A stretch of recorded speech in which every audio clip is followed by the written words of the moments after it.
वज़ीर-ए-आज़म इमरान खान का ना होना यहाँ पर एक बड़ी अपॉर्च्युनिटी शायद मिस की गई है।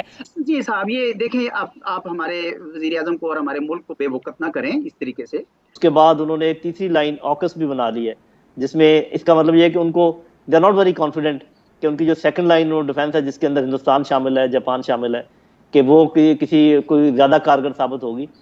अमेरिका का आज दुश्मन अगर चाइना है तो आप उसके स्ट्रेटेजिक पार्टनर हैं, और अगर भारत हमारा दुश्मन नंबर 1 है तो वो अमेरिका का स्ट्रेटेजिक पार्टनर बन चुका है। हेलो दोस्तों, मेरा नाम है अंकित सिंह और इस वीडियो में ये लोग बात कर रहे हैं कि प्राइम मिनिस्टर इमरान खान को अभी अमेरिका में होना चाहिए था। जैसे मोदी भाषण दिए हैं वैसे ही स्पीच इमरान खान को भी देना चाहिए था। अब भैया मैं इस पे कुछ टिप्पणी करना चाहूँगा कि इमरान खान बोल भी क्या सकते हैं। उन्हें तो वही बोलना था, तालिबान को उठाते और ज़्यादा से ज़्यादा कर सकते हैं तो जम्मू कश्मीर तक जा सकते हैं कि जम्मू कश्मीर में ये हो रहा है वो हो रहा है। भाषण बस इतना ही रहता है इमरान खान का। दूसरी बात ये पाकिस्तानी लोग कर रहे हैं कि चाइना हमारा दोस्त है और इस पे हमें गर्व है। भाई ठहर जाओ, बस कुछ ही क्षण रुक जाओ। चाइना तुम्हारे देश को ले लेगा, दोस्ती के बदले तुम्हारा घर छीन लेगा और उसके बाद तुम कहते रहना हमारा दोस्त है। चलो दोस्तों, अब आगे की बातें सुनते हैं और फिर बातें करते हैं।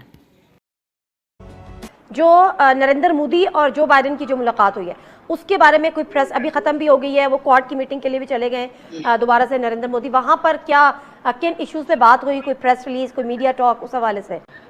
जी, अभी थोड़ी देर पहले ये मुलाकात खत्म हुई है नरेंद्र मोदी और जो बाइडेन के दरमियान। काफ़ी तवील मुलाकात बताई जा रहा है कि 1 घंटे से ज़्यादा मुलाकात रही है। काफ़ी अहम मीटिंग बताई जा रही है और यहाँ इस अहम तरीन मौका के ऊपर जहाँ पर जो इंडियन प्राइम मिनिस्टर है अपनी मीटिंग्स कर रहे हैं, दीगर जो रहनुमाओं के साथ मुलाकातें हो रही हैं। वज़ीर-ए-आज़म इमरान खान का ना होना यहाँ पर एक बड़ी अपॉर्च्युनिटी शायद मिस की गई है। अहम मौके होते हैं यहाँ पर बातचीत के लिए, जिस वक्त पाकिस्तान के ऊपर FATF है, अफगानिस्तान की जो सूरत हाल है, तालिबान है पाकिस्तान के ऊपर, उसके ऊपर तो पाकिस्तान का अहम किरदार होने के बावजूद हम रियलाइजेशन दुनिया को नहीं है, तो इसके ऊपर प्राइम मिनिस्टर को यहाँ पर होना चाहिए था। टेलीफोन कॉल तो कर ही लेते हैं नहीं जी साहब, ये देखें आप हमारे वज़ीर-ए-आज़म को और हमारे मुल्क को बेवकूफ़ ना करें इस तरीके से। मैं और आप बातें कर रहे हैं तो वहाँ पे क्वाड की मीटिंग हो रही है। वो क्या कर रहे हैं वो चारों मुल्क बैठ के वहाँ पे? वो चीन के खिलाफ घेराबंदी कर रहे हैं। तो उनके ख्याल में पाकिस्तान चीन का दोस्त मुल्क है और हमें उस पर फख्र है, क्योंकि चीन ने हमारी सॉवरेनिटी की, हमारी टेरिटोरियल इंटीग्रिटी की रिस्पेक्ट की है। हमारे साथ उन्होंने अच्छे मरासम रखे हैं।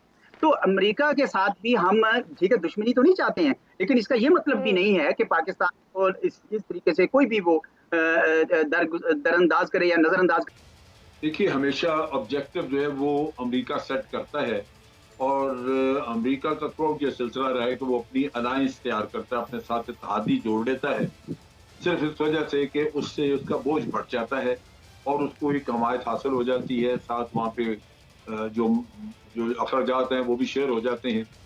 तो अमेरिका को ही प्रॉब्लम हुई है चाइना से, जहाँ वो समझते हैं कि चाइना की इकॉनमी अगले 1-2 साल में अमेरिका से ज़्यादा बड़ी हो जाएगी, और फिर जब इकॉनमी उसकी बड़ी होगी तो दुनिया में इन्फ्लुएंस भी उसी का होगा, और हो सकता है कि वो डॉलर की बजाय युआन में दुनिया को दावत दें कि जनाब इसमें आप ट्रेड करें, ये रिजर्व करेंसी होगी।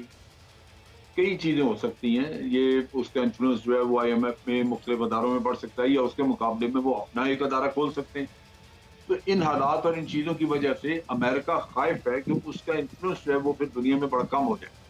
आज देख रहे हैं ना, मालियाती अदारों पे अजारादारी है अमेरिका। FATF ले लें आप, IMF ले लें, वो भी मुल्क उसमें फंसते हैं अमेरिका की वजह से। तो अमेरिका ये इन्फ्लुएंस नहीं छोड़ना चाहता। तो इसमें लाजमन आप देख लीजिए कि पाकिस्तान अगर चाइना के साथ खड़ा है और अमेरिका के डिजाइन उसकी वजह से फ्लॉप हो रहे हैं क्योंकि आप एक्सेस दे रहे हैं यहाँ पे, तो आप अमेरिका के दोस्त तो ना हुए। अमेरिका का आज दुश्मन अगर चाइना है तो आप उसके स्ट्रेटेजिक पार्टनर हैं, और अगर भारत हमारा दुश्मन नंबर 1 है तो वो अमेरिका का स्ट्रेटेजिक पार्टनर बन चुका है। बिल्कुल। तो हम कोशिश जरूर कर रहे हैं कि उनसे किसी तरह को थोड़ा बहुत रिलेशनशिप रखी जाए अमेरिका से, लेकिन जो जमीनी हकायक हैं वो यही हैं कि आज आप बिल्कुल एक मुखालिफ सिमत में बैठे हुए हैं। और जनरल चूंकि इस इत्तेहाद में ऑस्ट्रेलिया अभी शामिल है, और अभी किस तरह से ये पाकिस्तान की क्रिकेट को, पाकिस्तान के सॉफ्ट इमेज को जिस तरह नुकसान पहुंचाया है, वो तमाम अब दस्तावेज़ात, डॉक्यूमेंट्स और वो सब चीज़ें सबूत के साथ सामने आ गई कि उसमें इंडिया से वो ईमेल्स की गई और किस तरह से पाकिस्तान की आई हुई टीम को वापस भेजा गया और आने वाली टीमों को भी खौफजदा किया गया। तो तो अब हम फिर इसका मतलब ये तो हम तय कर लें कि अब आगे ऑस्ट्रेलिया ने भी नहीं आना, चूंकि 2022 में ऑस्ट्रेलिया आने वाला था, वो इस इत्तेहाद में नरेंद्र मोदी के साथ बैठ रहे हैं, अमेरिका के साथ बैठ रहे हैं, तो जाहिर है उन मुल्कों के इन्फ्लुएंस में रहकर फिर वो पाकिस्तान आने की हामी तो नहीं भर सकता। ये पॉसिबिलिटी है कि ऑस्ट्रेलिया भी ना आए।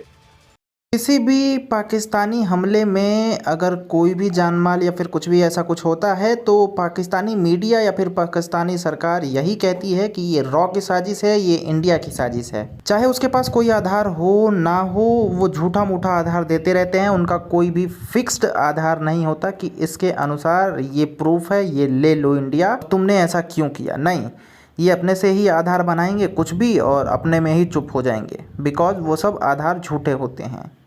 वाह भैया पाकिस्तान।